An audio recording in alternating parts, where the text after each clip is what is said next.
这个男孩只是扶了个老头过马路，不料被一旁的老太太看见，随后伸手从男孩眼前划过，男孩眼里瞬间出现一道雷电，他一脸疑惑地看着老太太，没有多想便转身回到车上。接下来神奇的事情发生了，他伸手去摇车窗，没想到摇杆直接被他掰了下来，还没等他回过神，他突然察觉到马上要下大雨，可外面晴空万里，连天气预报都说这几天都是好天气。话音刚落，外面竟然真的下起了大雨。母亲一脸诧异地看向男孩，但奇怪的事情才刚刚开始。上课时发现自己的高度近视竟然好了，直接从模糊不清到 4K 超清。来到校长办公室，看向窗户，突然预感玻璃马上就要碎了，下一秒玻璃真的碎了。放学看见同桌的自行车被人损坏，车轮弯的跟麻花似的，他徒手就给掰正了，这波操作给同桌都看傻了。回家后的马格纳也注意到了自己的变化，但并不影响受邀到同桌伊索尔的家蹭饭。饭桌上，伊索尔邀请马格纳周末去爬山，然后乘滑翔伞下山。马格尔接受了邀请，回家后看见母亲在干活，他准备帮忙，可刚接触到祖传的锤子，他瞬间陷入了迷离的状态，似乎感受到了锤子的召唤。第二天，两人如约来到山上，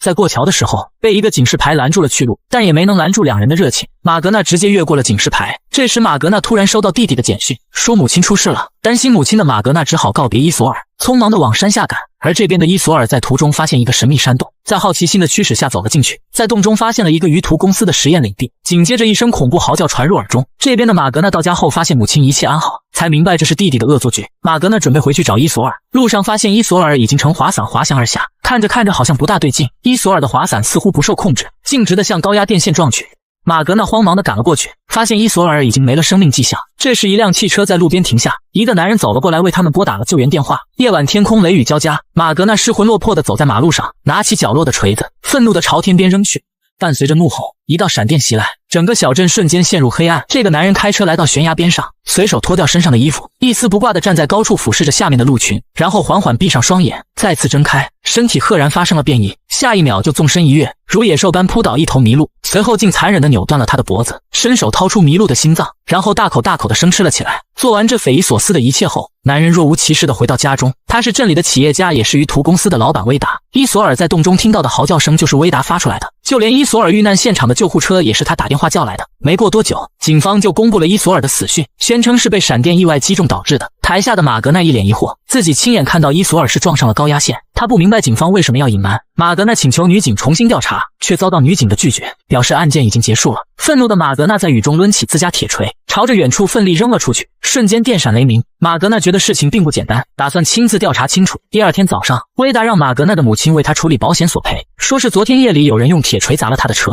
当马格纳的母亲看到照片上的锤子，竟然是自家的祖传铁锤，他气愤地回家教训了马格纳，而马格纳却一脸震惊。他在地图上测出两地的距离，足足有1500米。为了解开疑惑，他重新买了一把锤子，再次扔了出去，最后在541米外找到了锤子，世界纪录也才86米。另一边的威达正拿着那把锤子研究，并告诉妻子，伊索尔发现了山洞的秘密，自己只能杀人灭口。妻子听后却表现得很淡定，显然他们有着不为人知的秘密。这边的马格纳来到伊索尔家中，试图寻找一些有用的线索，但伊索尔的父亲已经接受了女儿是死于意外，不想跟马格纳瞎闹。马格纳气愤地来到屋外，一把推开了门口的汽车。伊索尔的父亲被这一操作惊呆了，随后让他进屋，并把伊索尔生前的笔记资料都给了马格纳。资料里无一例外都是关于鱼图公司的。原来伊索尔发现小镇的环境污染愈发严重，而祸因正是鱼图公司，所以伊索尔一直暗中调查。此时的马格纳已经开始怀疑鱼图公司是否就是害死伊索尔的真凶。等马格纳回家后，发现屋内被人洗劫一番，他们找出了小偷。小偷承认有进屋拿东西，但是在他之前已经被人翻过一遍了。根据小偷的描述，正是鱼图公司的老板威达，而远处的威达正在偷偷观察着他们。一只不明生物撞了过来，后座的金发美女急忙叫停，下车查看后发现是一只可怜的小鸟。一旁的男孩表示小鸟还活着，下一秒，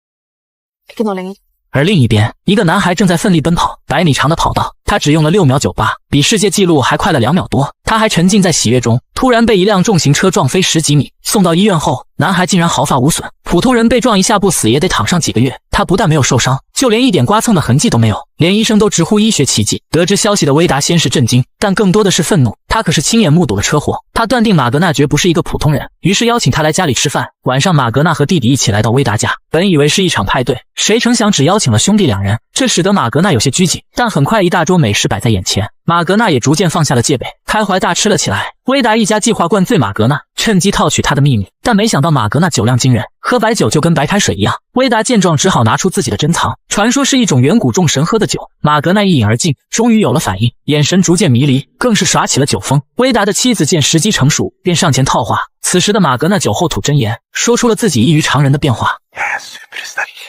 威达妻子听完，决定用掰手腕探探虚实。谁知力大无穷的马格纳此时用尽全力，都未能撼动对方。只见对方一脸淡然，还夹杂着些许的不屑。马格纳见自己落了下风，便集中精力爆发力量。可这时他看见了诡异的一幕。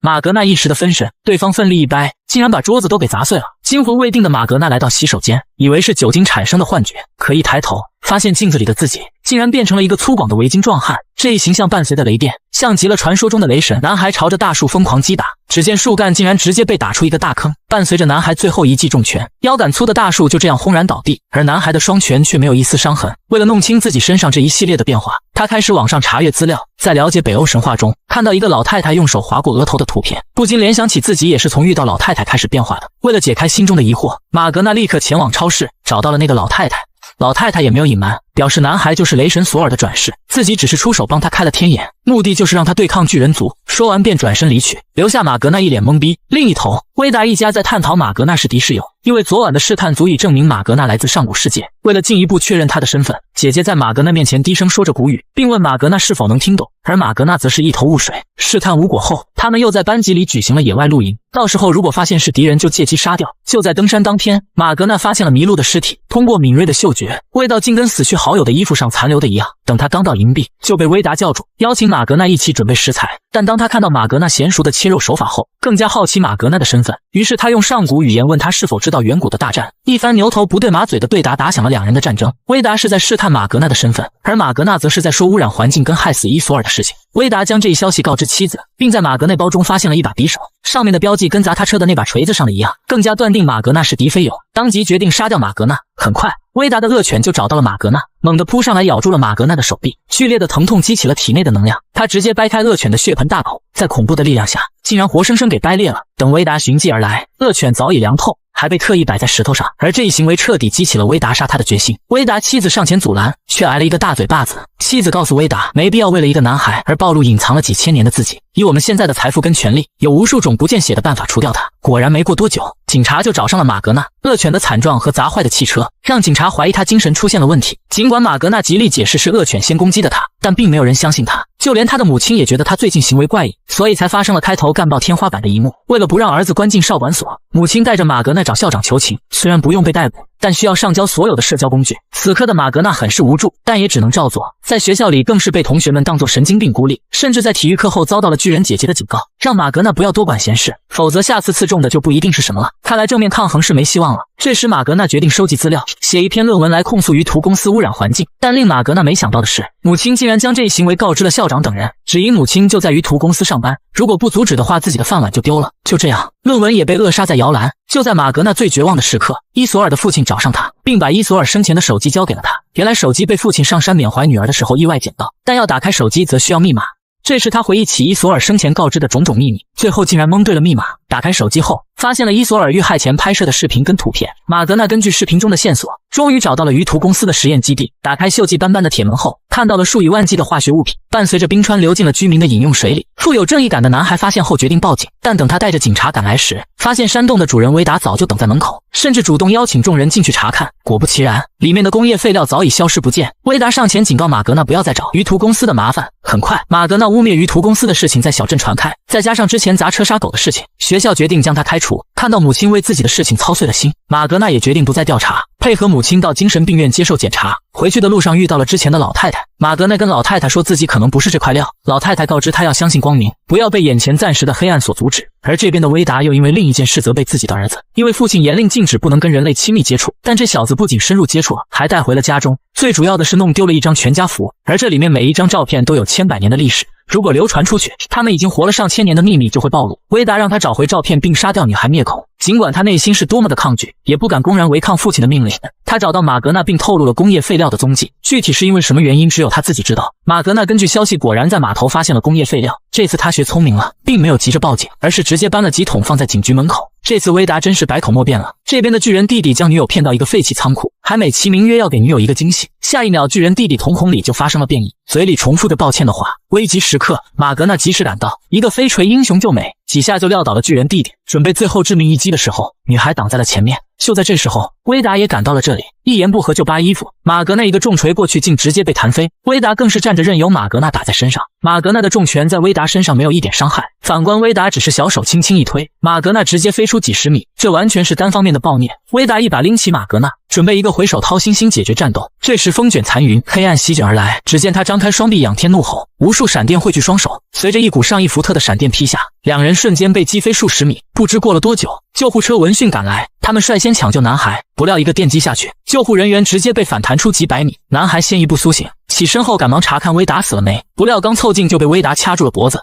马格纳奋力挣脱束缚，仓皇地朝远处跑去，一路跑到山顶，对着高空翱翔的苍鹰宣泄着，捡起地上的石头就扔了出去。突然苍鹰朝他袭来，一时间沙势横飞，卷起的风沙将他包围，随即进入了幻境之地。诡异的老太太出现在眼前，幻化成伊索尔的样子，告知马格纳不能再孤军奋战了，以你现在的力量根本无法与敌人抗衡，你需要找到其他众神还有武器雷神之锤，最重要的是别再找他，如果他暴露的话也会惨遭不测。说完就消失了，留下马格纳一脸懵逼，说了半天你倒是跟我讲其他众神在哪呀？着急扩充阵营的马格纳当众询问起大家有没有被便利店的老太太约谈过，甚至找上了自己的弟弟，当着弟弟的面秀了一波掰弯棒球棒。可在弟弟看来，哥哥就是力气大了点的傻大个，看来找队友得先搁置一边了。不过这天他路过一个修车店时，一个打磨机激发了他的脑洞，他决定自己打造一把雷神之锤。先是上网临摹雷神之锤的样子，在他展现画画的天赋时，母亲回来了，还说超市的奇怪老太太让我转告你，让你去桥上与神碰面，暗号是沃尔玛女巫的第一段预言。这番话让马格纳激动坏了，急忙赶往目的地，来到桥上逢人就问，却屡次被当成神经病，直到一个黑妹推着独眼老头出现在他眼前，冥冥之中两人就看对眼了。女孩叫索菲亚，是马格纳找到的第一位众神转世。马格纳为了让队友了解自己，将索菲亚带到自己房间，当即展现了自己霸气的雄风。既然想要锻造雷神锤，干脆就带着索菲亚来到修车厂。男人见有人打扰他工作，直接口吐芬芳。这时索菲亚上场了，只见索菲亚一个眼神，男人立马转变态度，一副等待主人指令的奴仆模样。这时马格纳拿出自己画的雷神锤图纸，男人拍着胸脯保证明天就能做出来。然而有人欢喜有人愁，另一边的威达打算集结全家对战马格纳，不料巨人弟弟临阵脱逃，表示只想跟女友好好的在一起谈恋爱，不想再参与什么打打杀杀。不仅家里产生了分歧，就连鱼图公司也是麻烦不断。上次被马格纳搞了一波，环保局就对鱼图公司展开了调查。就在威达犯愁的时候，马格纳的母亲找了进来，并说出了一个惊天大秘密，表示17年前两人酒后打扑克，并因此怀了身孕，说马格纳的弟弟是威达的儿子。威达心里很清楚，巨人族跟人类是不可能有后代，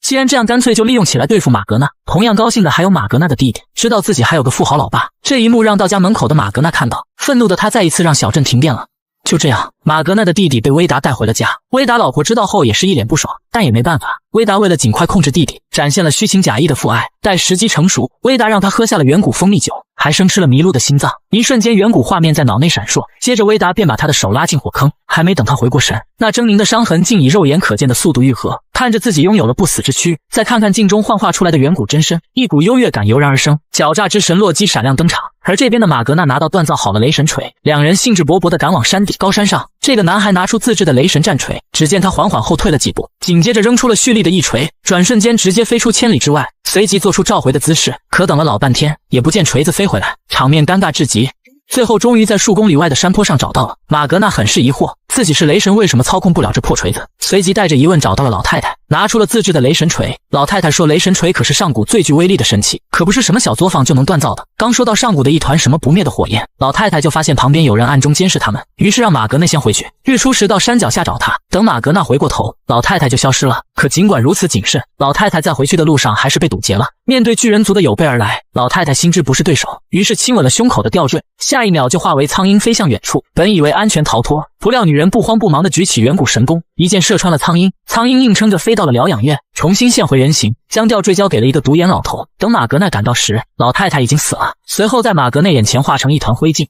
愤怒的马格纳找到威达妻子，不料对方却装起了无辜，在路人看来就是一个壮汉在欺负弱女子。幸好索菲亚及时赶到拉走了他，可刚回到家就被弟弟告知他已经激活了巨人族的血脉，拥有了不死之躯。随后当着马格纳的面表演起了自己的超强自愈能力。马格纳以为弟弟加入了威达的阵营，但好在洛基及时表明立场，拿出了威达家的钥匙，还说威达家里有一团永不熄灭的火。兄弟两人会心一笑。画面一转，马格纳拿着自制的雷神锤在火焰上烤了半天也不见锤子发生什么变化。就在两人还在研究先加孜然还是先刷油的时候，威达回来了，看见了地上的锤子，顿时明白自己被欺骗了。这时马格纳也站了出来，威达知道以一敌二有点棘手，便怒吼着让他们滚出去。而另一边的疗养院，那个独眼老头正摆弄着吊坠，只见他将吊坠戴在了脖子上。老头顿感迷离，一阵机灵过后好像变了个人，下一秒竟从轮椅上站了起来。没错，众神之王奥丁闪亮登场。奥丁第一时间就召唤了其他觉醒的众神，很快众神齐聚一堂。奥丁看到马格纳来很是开心，但看到洛基时满脸嫌弃，表示不欢迎他。奥丁认为洛基就是天生的反骨仔，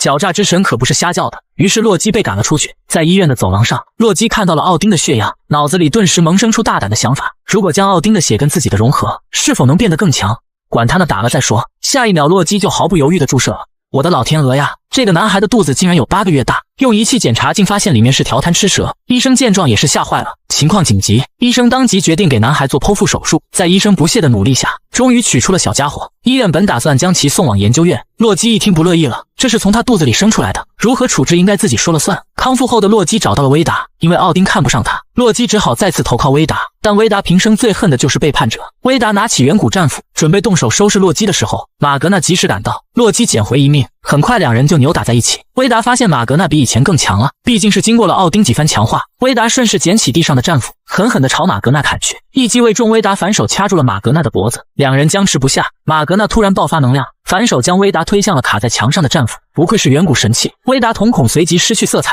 在马格纳的惊讶中化成一团渣渣灰，应了那句话，不服就来砍我，我是渣渣灰。眼看父亲被杀，洛基心里也是五味陈杂。尽管马格纳向他解释是威达要杀你，而自己是出于保护他的，但洛基不这样想，他认为威达只是想教训自己而已，因此这件事成了两人隔阂的开始。自从威达死后，洛基的行为也变得越发怪异，着装打扮也变得越来越骚，对马格纳充满了敌意。而马格纳自己也很懊恼，要不是这该死的能力与责任，自己也不会杀人，还失去了弟弟。他跑到山上仰天怒吼，他后悔了，他想退出这场战争，想要做回普通人。他参加了威达的葬礼，对着墙壁上的耶稣祈祷，希望自己变回普通人。突然电闪雷鸣，一道闪电劈了下来，好像得到了上天的回应。果不其然，第二天的马格纳竟然下个楼梯都能摔，眼睛也变成以前的800度近视，超能力也消失不见。然而不仅是兄弟二人发生了变化，还有威达那个消失许久的儿子小威。父亲的死让他燃起了回归的决心，小威决定完成父亲生前的嘱咐，回来继承巨人族的使命。他梳上了父亲的发型，戴上他的戒指，同样也接管了他的公司。面对从自己手中抢走公司大权的弟弟，姐姐也是愤怒不已。小威第一天就将马格纳的母亲辞退，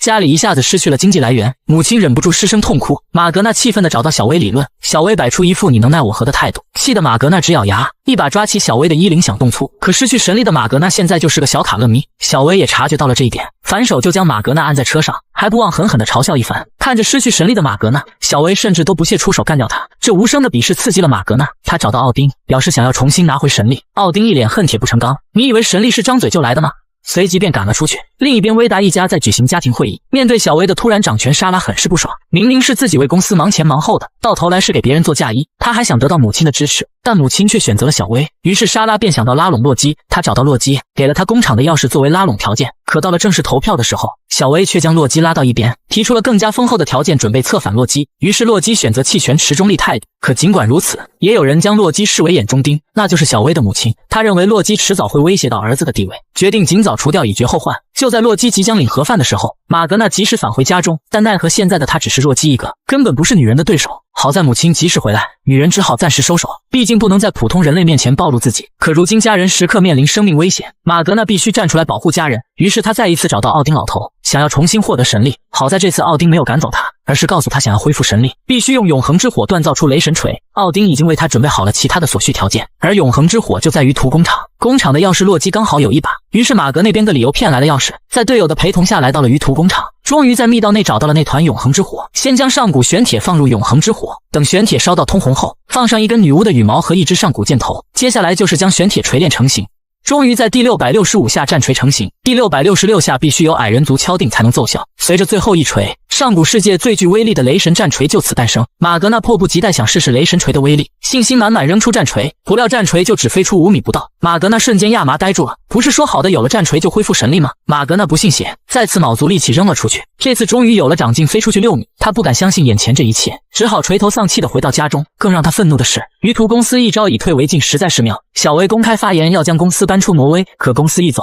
小镇一半人都将失业，对于政府也少了一大笔税收。于是政府向资本妥协了。电视机前的马格纳气得冒烟，难道自己之前做的一切都白费了吗？因为这件事而被害死的人都白死了吗？这时一声撞击声吸引了马格纳的注意，他跟着声音来到洛基房内，发现里面有块大布盖着什么东西，好奇的掀开来看，一条眉清目秀的小可爱窜了出来，这正是从洛基肚子里取出来的贪吃蛇，还富有灵性的朝着马格纳龇牙咧嘴，直接给他看呆了。就在这时，突然电闪雷鸣，地上的战锤竟自己在那蠢蠢欲动。当拿起战锤的那一刻，他仿佛受到了召唤，立刻冲出屋外，高举着战锤，一道闪电直冲而下，雷神之力他又回来了。充满力量的马格纳第一时间找上小薇家，可不料屋内只剩下满身伤痕的莎拉。原来他把钥匙送给洛基的事情败露，便被小薇狠狠地教训了一顿。从莎拉口中得知，小薇母子要去杀掉洛基，而此时的洛基已经被打得只剩半条命。就在他们要杀他的时候，洛基苦苦哀求，只要不杀他，他愿意将杀死马格纳的方法告诉他们。不愧是天生反骨子。这时的马格纳也赶了过来，发现倒在家门口的洛基，愤怒的他抡起战锤砸向小薇的汽车。当他准备起身追击时，被洛基叫住了。他连忙上去抱住弟弟，并恳求弟弟原谅他，但洛基却并没有回答他。几天后，洛基将贪吃蛇带到湖边，深情地亲了一口，便十分不舍地将它放入湖中。但谁也不会知道，这条小可爱将会是未来最强的怪物之一耶梦加德，而他的宿敌就是雷神。至此，诸神的黄昏已更完。